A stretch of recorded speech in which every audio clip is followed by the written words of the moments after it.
Olá, queridos, tudo bem?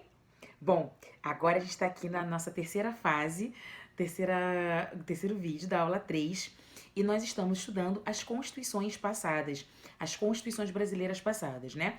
A nossa aula é sobre Constituição, nós vamos ver os sentidos dela, mas antes disso nós resolvemos fazer um revival das constituições. No bloco anterior, você viu comigo a Constituição de 1824, a primeira Constituição que nós tivemos aqui no Brasil, que foi a Constituição da monarquia, né? Agora, nós vamos começar a ver as constituições a partir da República, né? A primeira Constituição republicana foi a Constituição de 1891.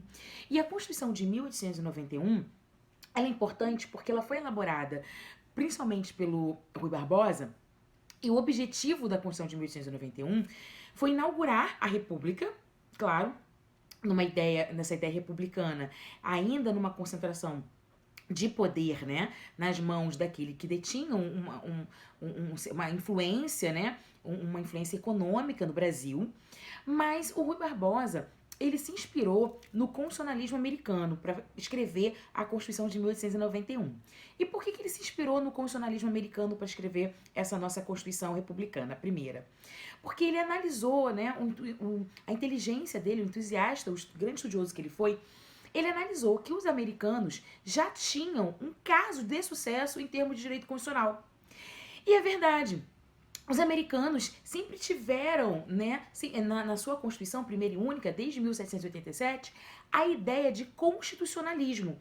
E não é constitucionalismo moderno ou neoconstitucionalismo, não. Os americanos sempre tiveram a ideia de que a Constituição, ela está no pilar do ordenamento jurídico e ela influencia todas as normas infraconstitucionais, e ela é própria, ela deve ser aplicada por si mesma. Lembra que na nossa aula 2, quando nós falamos de hermenêutica e dos princípios da hermenêutica, eu ressaltei para vocês alguns princípios? Pois é, aqueles princípios hermenêuticos de interpretação da Constituição sempre foram princípios muito utilizados, né, já enraigados no constitucionalismo americano. Então, o Rui Barbosa percebe o seguinte: ora, se eu preciso inaugurar um modelo de direito constitucional no Brasil à luz da República, qual era o país republicano que ele se inspirou? Foi os Estados Unidos.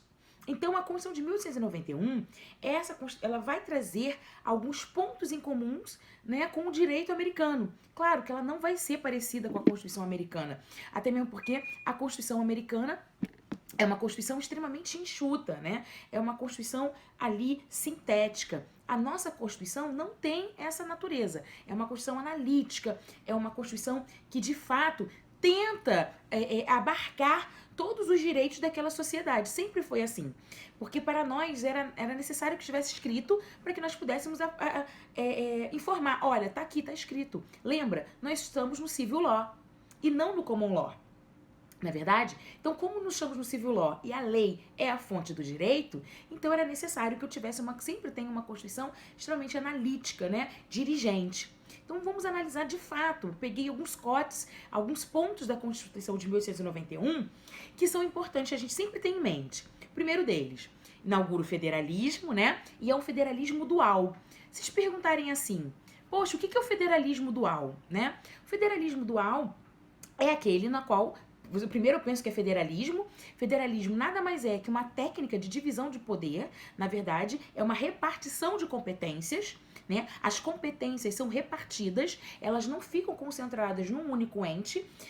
Ente que tem a concentração de poder única é um Estado unitário. Não é o nosso caso. Por exemplo, Portugal é um Estado unitário. Nós não somos. Nós somos um Estado federalista. E os americanos criaram, né? Tiveram essa ideia de federação depois que a confederação que eles montaram não deu certo. Não foi profícua. Calma, a gente vai também já chegar lá. Então, nós adotamos o federalismo como os americanos, o federalismo dual, na qual essa repartição de competências é dividida em dois grandes entes, União e os Estados. No nosso nome é União-Estado, mas quando eu digo federalismo dual, é que ele é repartido em dois grandes entes, um ente central e um ente periférico. O nosso nome, União-Estado. Tati, e os municípios? Os municípios existiam, óbvio, à luz da Constituição de 1891. É uma Constituição que ela abraçou o municipalismo, mas o município não era ente. O município é de fato considerado ente, né? Ele tem essa natureza jurídica só a partir da Constituição de 1988, só na nossa Constituição atual. Eles sempre existiram, sempre esteve lá, mas sempre foi essa discussão. Qual é o ponto de autonomia dos municípios? Porque, de fato, ele não era ente. Aliás, de direito ele não era ente, né? Não tinha uma norma considerando ente, mas ele, de fato, às vezes, se comportava como se fosse. Então, a Constituição de 1891 traz esse municipalismo, mas não considerando o ente, não o município como ente. O municipalismo, o federalismo é dual. Um ente periférico, que são os estados, e o ente unitário, né? Melhor dizendo, um ente central, desculpa, que é a União, tá? Então, o ente central, União, ente periférico, os estados, tá bom? Então, isso é o federalismo dual. Hoje, nós sabemos que o nosso federalismo não é dual, porque nós temos 4 entes. E nós sabemos que hoje, em 1988, a nossa Constituição trouxe o federalismo cooperativo. Onde eu sei que isso está? Por que eu posso afirmar isso? Você pode afirmar pela leitura do artigo 23, parágrafo único da nossa Constituição atual, tá bom? Beleza. Mas voltando lá, vamos voltar no tempo, ainda em 1891. Então, que mais do direito americano poderia ter influenciado o Rui Barbosa a escrever essa Constituição? O controle de constitucionalidade. Os americanos foram os primeiros a criar o controle de constitucionalidade. 1803, eu estou sempre falando aqui, e do controle difuso de constitucionalidade.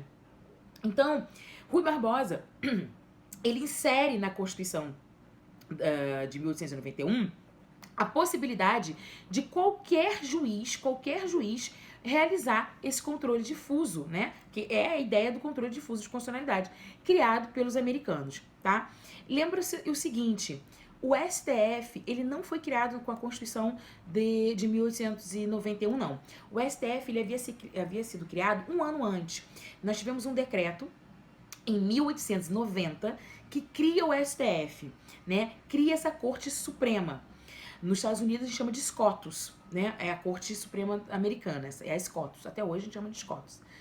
Aqui no Brasil era o STF. Quando ele foi criado, em 1890, por um decreto próprio, decreto presidencial, ele foi criado com 15 juízes, tá? 15 ministros, mas 15 juízes. Ai, Tati, que bobo. Vocês acreditam que nós tivemos prova da magistratura federal, tanto em primeira fase, que foi o TRF3, fazendo essa cobrança, já na primeira fase, tivemos já em prova oral também, da quantidade de juízes do STF, quando ela vai mudar. Então, na Constituição de 1891, que é a primeira Constituição depois da criação do STF, foi criado por decreto, ela abraça, né, ela traz a estrutura do Poder Judiciário para dentro de si, que é própria, uma norma própria do direito constitucional, e ela afirma, olha, qual é o órgão máximo do Poder Judiciário? O STF. E isso também é uma característica do federalismo. No federalismo, é necessário que eu tenha no Poder Judiciário um órgão máximo que faça uma interpretação, que faça, né, que possa dar decisões relativas que interpretem a Constituição Federal. Então, essa é a função, sempre foi a principal função do STF. Nós sabemos que não é a única, e nós não sabemos que ele é o único intérprete, né? Não é isso, nós já sabemos disso. Hoje, em 2019, ele não é o único intérprete. Mas ele tem uma função precípua, sim, de interpretar a Constituição.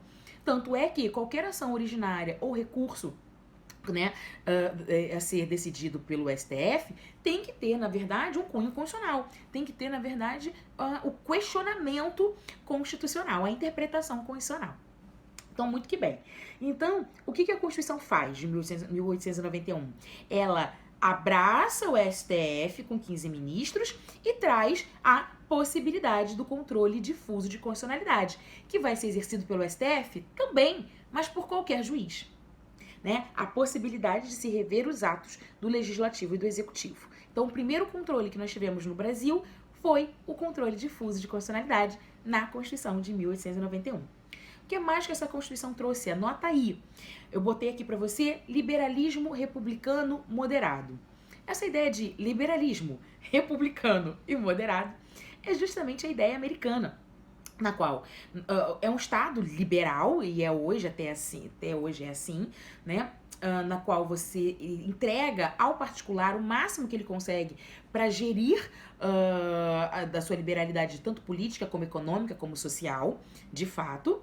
Mas nós inserimos esse moderado, que era sempre a possibilidade que o Estado brasileiro tem de intervir, né? De lançar mão de alguma norma, né, alguma lei que intervenha nessa relação privada. Né? Então a gente fica sempre essa dicotomia que eu falei com você desde 1824. Né? Nós queremos ser liberais, mas tem hora que nós também entendemos que não podemos ser exclusivamente liberais. Né? Sempre nesse meio termo. Essa Constituição, como ela inaugurou a República, ela inaugurou uma República presidencialista. Tá? Então aqui era uma questão já presidencialista. O voto era permitido? Sim, era um voto permitido. O voto deixa de ser censitário, né? Ele deixa de ser ali por uma escolha econômica, por exemplo, né? Quem tinha dinheiro votava. Não era esse caso, o voto era aberto. Só que esse voto, que não era mais censitário, que era para todos, ele não abraçava as mulheres nem os analfabetos. Os analfabetos não podiam nem votar, nem ser votados. Isso, a gente só vai mudar isso em 1988, tá? Com os analfabetos vão poder votar se quiserem. Votados não. Mas os analfabetos não podiam votar nem ser votados. E a mulher? Não se pensou, e aí? Mas não é censitário, mas a mulher não vota? Pois é. Acontece que na época não era pensável, na verdade, não era sequer considerada a possibilidade de uma mulher votar. Mas eu não tô nem discutindo isso. A mulher não vai votar, mas é claro que não. O marido já vota. Lembra, na ideia, não é uma ideia de poder familiar, é uma ideia de pátrio poder. Então, ele deixa, entre aspas, de ser censitário, porque eu não voto, eu não tenho mais uma escolha de voto exclusivamente por um dinheiro, por um valor de bens que você tem. Mas ele continua excluindo aí as mulheres, tá bom? Ótimo. Essa Constituição vai ficar entre nós até 1934, quando o governo Vargas, né, impõe, né, não impõe, na verdade foi promulgada, traz, né, uma nova Constituição. Então, a Constituição de 1891 foi promulgada, assim como a de 1934 também. Foi uma Constituição promulgada, a primeira Constituição do primeiro período de governo Vargas, né? Essa Constituição de 1934, ela tem um apelido, que é a Constituição Social. Por que ela tem esse apelido? Ela tem esse apelido porque em 1917 e 1919, você sabe que em 1917 nós tivemos a Constituição do México, 1919 a Constituição de Weimar na Alemanha. São as constituições que primeiro inserem no seu ordenamento jurídico direitos fundamentais de segunda geração e, na grande maioria, voltado ao trabalho. Então, essa Constituição Social de 1934, ela é considerada assim porque é a primeira Constituição que copia, que se inspira um pouco na Constituição mexicana e na Constituição de Weimar, tá? Ela se inspira muito, ela se inspira até mais na Constituição de Weimar e insere no seu ordenamento jurídico direitos fundamentais voltados para a segunda geração, né? Direitos fundamentais sociais, prestacionais. Então, por isso que é chamada de Constituição Social, tá? Também mantém o federalismo, isso é inegável. Se mantém presidencialista, então temos uma forma de Estado federalista, uma forma de governo presidencialista, mas ela já começa a trazer umas excentricidades. Primeiro, ela abole a figura do vice-presidente. Nós não temos mais o vice-presidente. Primeira questão. Segunda, ela vai trazer pra gente, na verdade, a competência aí, traz, desculpa, as ações constitucionais, e ela traz duas ações constitucionais muito importantes. Uma é a ação popular, que é o embrião, depois que ele vai ver ser, inclusive, mais ação popular, em 1965, mas ela já traz ação popular e ela traz o mandado de segurança. E não poderia ser diferente, né? Por quê? O mandado de segurança, na verdade, não existia no Brasil até 1932. Então, da época do Império até 1932, o que nós tínhamos no Brasil era a doutrina do habeas corpus. Então, se eu quero proteger direito líquido e certo, ou se eu quero proteger meu direito ambulatorial, ambos de uma ilegalidade ou abuso de poder, o remédio era único, era o remédio do habeas corpus, o HC. Só que o mandado de segurança, me perdoe, o mandado de segurança, ele tinha ações muito similares, tanto na Constituição Mexicana, de 17, que eu falei pra você, como na Constituição de Weimar, de 1919. Então, existe uma grande ação no México que ela acabou sendo a mãe de duas ações. Uma é o mandado de segurança, como eu falei, e outra é o mandado de junção. Por isso que eu tinha falado mandado de junção antes. Essa ação no México se chama Iudicio Amparo. Então, o Iudicio em Amparo, Iudicio em Amparo, tá? Que eu falei rápido. O Iudicio em Amparo é uma ação que tem lá no México, que a gente tem até hoje, que ela vai tutelar em parte, esses direitos não só o direito de liberdade, na verdade, esse seu direito líquido e certo. Então o Brasil, quando faz essa cópia, ele traz para si o mandado de segurança, na lei 1932. A Constituição de 34, como ela falei que ela tem essa característica social, ela insere essas ações no seu ordenamento jurídico, no seu bojo. Então, o mandado de segurança e a ação popular passam a ser ações também constitucionais em 1934. Então, o mandado de segurança entre 32 e 34, ele era só uma ação, mais uma ação ordinária, comum. A partir de 1934, ele fala, ele é uma ação de natureza civil, beleza, mas também tem natureza constitucional, tá? E a gente vai ver que ele só vai sair da Constituição num determinado momento. Olha que grave. Então, é importante a gente pensar nisso no mandado de segurança. E o voto? O voto é muito legal, porque na Constituição de 1934, você já tem ali é a primeira vez que a Constituição prevê o voto feminino, tá? O voto feminino, ele também já havia sido previsto numa lei em 1932, tranquilo? Em 1932 nós tivemos uma lei também prevendo o voto feminino, tá? Beleza. Mas a Constituição ser norma constitucional só a partir de 1934. Só que vai acontecer algo em 1937, que é o golpe do Estado Novo, que as mulheres não votam.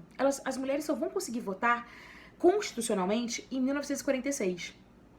Então, o voto também é interessante. Ele é similar, né, à ideia do mandado de segurança.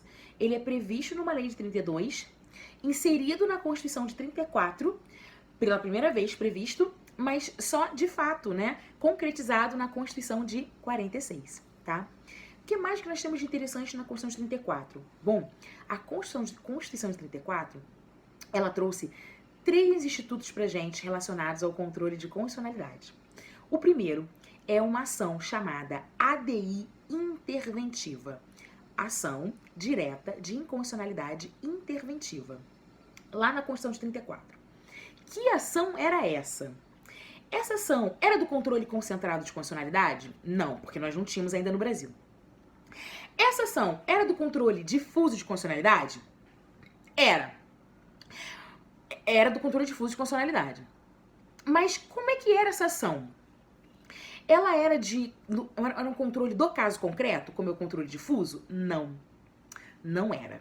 Essa era uma ação especial, porque na Constituição de 34, pela primeira vez, ela trouxe um rol de princípios. Princípios esses que ela começou a chamar de princípios constitucionais sensíveis, porque eram princípios voltados para a promoção ali, para a proteção da própria federação.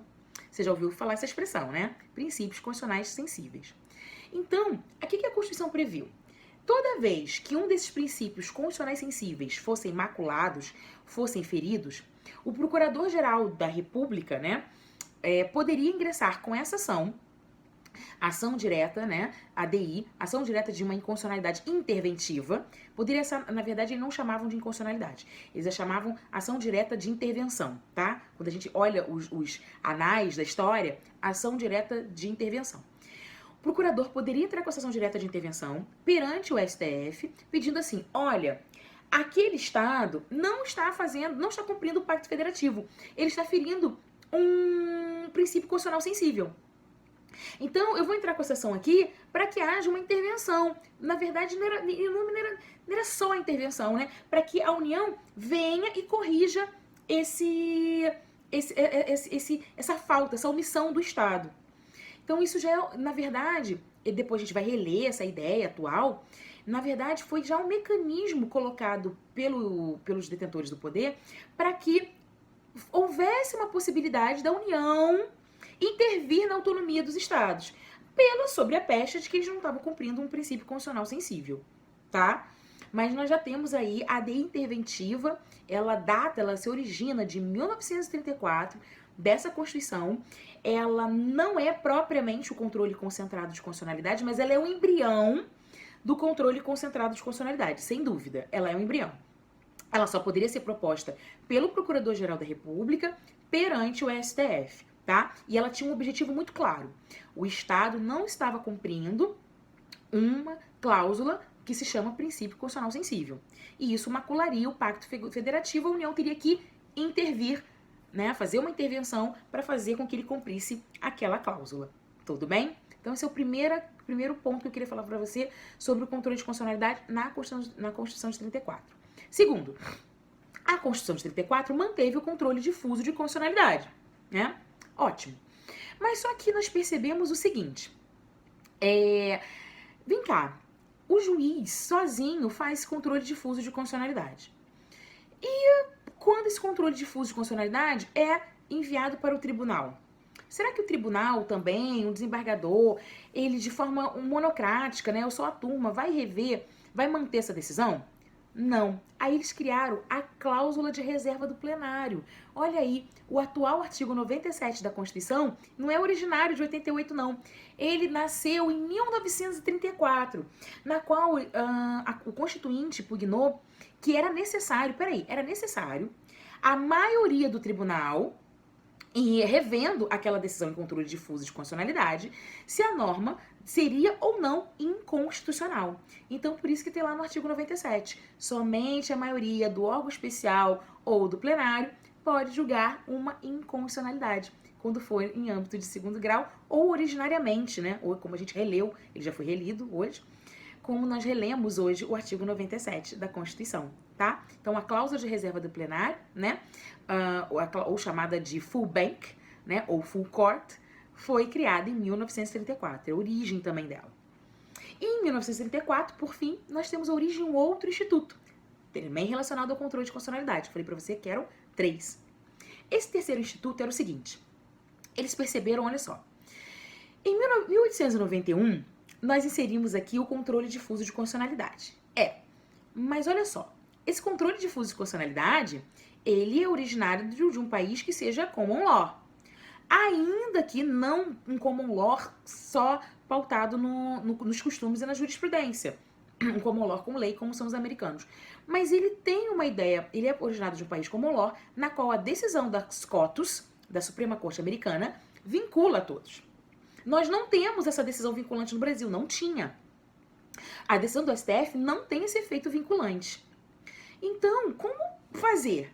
E nós somos civil law, né?